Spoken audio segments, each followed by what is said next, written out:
नाज़रीन, drama serial तेरे बिन की अगली किस्त में बहुत बड़ा ट्विस्ट आने वाला है। मुर्तसिम और मीरब के दरमियान काफी हद तक सुलह हो चुकी है। मुर्तसिम अपने और मीरब के लिए बाहर लान में डिनर का इंतजाम करता है। वो बख्तू से कहता है कि आप माँ बेगम और हया को बता दें कि हम बाहर खाना खाएंगे। बख्तू जब माँ बेगम को ये सब बताने आता है तो हया और माँ बेगम को बहुत बुरा लगता है, लेकिन माँ बेगम महसूस नहीं होने देती और बख्तू को कहती है कि तुम ध्यान रखना बाहर किस चीज की जरूरत ना हो। मीरब मुर्तसिम को खाना खिलाते हुए उसके नाक पर खाना लगा देती है और शरारत से हंसते हुए उठ जाती है। तभी मुर्तसिम उसका बाजू पकड़कर उसे वापस खींच लेता है। मीरब का बाप अनवर, जो कि मुर्तसिम का चाचा है, वो मुर्तसिम से काफी रूड पेश आता है। वो उससे कहता है कि तुम्हें जरा भी तमीज नहीं है, लगता है तुम्हारे सर पर बहुत गहरी चोट आ चुकी है, तभी तुम छोटे बड़े का फर्क भूल चुके हो और अपने बड़ों को धक्के देकर बाहर निकालना चाहते हो। मुर्तसिम उसे कहता है कि मुझे लगा कि आप खुश होंगे, कभी आप मेरे दोस्त थे, लेकिन क्योंकि अब आपकी बेटी मेरी बीवी है और मैं उसके लिए सबके सामने खड़ा हो सकता हूँ, चाहे वो उसका बाप ही क्यों ना हो। तभी अनवर हैरान रह जाता है कि क्या वो मीरब से इतनी ज्यादा मोहब्बत करता है जो उसके लिए वो सबको टक्कर देने को तैयार बैठा हुआ है। माँ बेगम हया को उठाने आती है और उससे कहती है कि अब उठ जाओ, सुबह हो चुकी है। तुम्हें क्या लगता है कि मैं मुलाजमाओं की तरह तुम्हारे लिए मीठी चाय लेकर आऊंगी और तुम्हें मीठी नींद से जगाऊंगी? उठ जाओ अब, हया हद होती है। जब उसे जगाने के लिए उसके ऊपर से रजाई उठाती है तो वहाँ हया की बजाय तकिए पड़े होते हैं। क्या हया घर से भाग चुकी है? माँ बेगम तो यही समझती है। मुझे लगता है वो एक दफा फिर बंगाली बाजी के पास काला जादू करवाने गई हुई है। अनिला और वकास दोबारा मीरब के घर आ जाते हैं और उससे कहते हैं कि जब माँ बेगम और मुर्तसिम ही तुम्हारे साथ नहीं रहना चाहते तो तुम यहाँ क्यों रहना चाहती हो, हमारे साथ कराची चलो। तो मीरब उनसे कहती है कि चाहे जैसा भी सही, लेकिन मुर्तसिम के साथ मेरा एक रिश्ता बन चुका है और वो मेरा शोहर है। आप लोगों के साथ मैं किस हक से जाऊं? तो अनिला कहती है कि तुम हमारी बेटी हो, वो घर तुम्हारा भी है। तो मीरब उससे कहती है कि सिर्फ कह देने से मैं आपकी बेटी नहीं बन जाती, बराए मेहरबानी आप यहाँ से चले जाएं। ये सारी बातें अनिला और वकास को काफी दुखी कर देती हैं।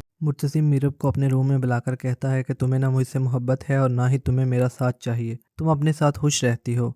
तभी मीरब कहती है कि मुझे क्यों बचाया था तुमने? तो मुर्तसिम कहता है कि मैं तुमसे मोहब्बत करता हूँ और तुम्हें खोना नहीं चाहता। मैं वादा करता हूँ हमेशा तुम्हारा ख्याल रखूंगा। मीरब उससे कहती है कि तुम्हारे वादे के आसरे मेरे साथ बहुत कुछ हो चुका है। मुर्तसिम उससे कहता है कि जो कुछ गलत होता है उसे ठीक भी तो करता हूँ ना। मुर्तसिम तकिया उठाकर सोफे पर बैठने लगता है तो मीरब उससे कहती है कि तुम यहाँ सो सकते हो बेड पर। सारी रात मुर्तसिम मीरब को ही देखता रहता है। सुबह वो मीरब के चेहरे से बाल हटाकर साइड पे करता है। तभी मीरब जाग जाती है और उसे बातें सुनाने लगती है कि इसी वजह से मैं यहाँ सोने नहीं दे रही थी तुम्हें, क्योंकि मुझे पता था तुम अपनी हरकतों से बाज नहीं आओगे। तभी मुर्तसिम को गुस्सा आ जाता है और वो मीरब को कहता है कि बाल ही साइड पर किए हैं ना, इतना ओवर रिएक्ट करने की जरूरत नहीं। तभी मीरब उसे अपनी शर्त याद करवाती है तो मुर्तसिम कहता है इतनी ही बेतबारी है तो अपने कागजात दरमियान में रख कर सोया करो ताकि कहीं कोई ऊंच नीच ना हो जाए। तभी माँ बेगम दस्तक देने के साथ ही कमरे में दाखिल हो जाती है और ये बात बहुत ही बुरी लगी मुझे, क्योंकि वो दोनों मियाँ बीवी अंदर हैं और प्राइवेसी भी किसी चिड़िया का नाम है, मगर माँ बेगम शायद इस बात से अनजान है। तभी वो दस्तक देने के साथ ही कमरे में दाखिल हो जाती हैं और मुर्तसिम से कहती है कि बाहर मलक मुख्तार आया है, वो तुमसे माफी मांगना चाहता है और चाहता है कि तुम उसे माफ कर दो और उसके बेटे को रिहा करवा दो, लेकिन मैं तुमसे कह रही हूँ कि तुमने उसे माफ नहीं करना। मुख्तार बहुत बुरा इंसान है, वो हमारा पुराना दुश्मन है, अगर तुम उसे माफ कर दोगे तो सब तुम्हें कमजोर समझेंगे। यानी माँ बेगम मुर्तसिम को खूब भड़काकर बाहर चली जाती है। जब मुर्तसिम माँ के पीछे जाने लगता है तो मीरब उससे कहती है कि तुम उसको माफ कर दो, वो हमारे दर पर आया है, जो कुछ उसे चाहिए तुम उसे दे दो, अगर दे दोगे तो ये दुश्मनी यही खत्म हो जाएगी। तो मुर्तसिम उसे कहता है कि अगर मैं उसे माफ कर दूंगा तो सब मुझे कमजोर समझेंगे और हमेशा मुझे बुरे अल्फाज में याद करेंगे। तो मीरब उससे कहती है कि जो माफ करता है वो कमजोर नहीं होता, वो बहुत ताकतवर होता है।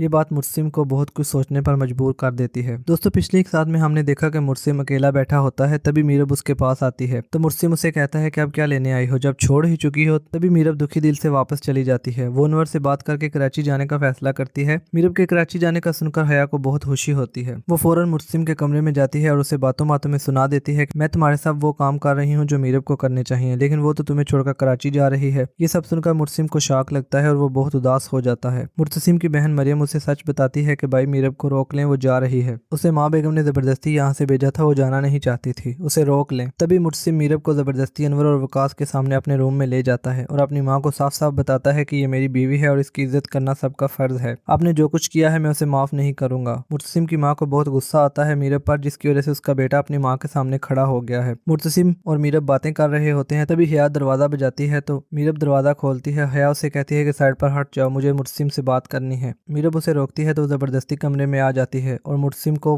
मीरब के बारे में बदगुमान करने लगती है कि वो तुम्हें छोड़कर जा रही थी और ये वो, लेकिन मुर्तसिम उसे सख्त अल्फाज में टोक देता है और उसे कहता है बदगुमानियां फैलाना बंद करो, यहाँ से दफा हो जाओ। यानी कुल मिलाकर हया के हाथों बस बेइज्जती ही आती है हर बार। दोस्तों, आज की वीडियो में इतना ही। उम्मीद है ये रिव्यू आपको पसंद आया होगा। मिलते हैं किसी और दिलचस्प रिव्यू के साथ, तब तक के लिए अल्लाह हाफिज।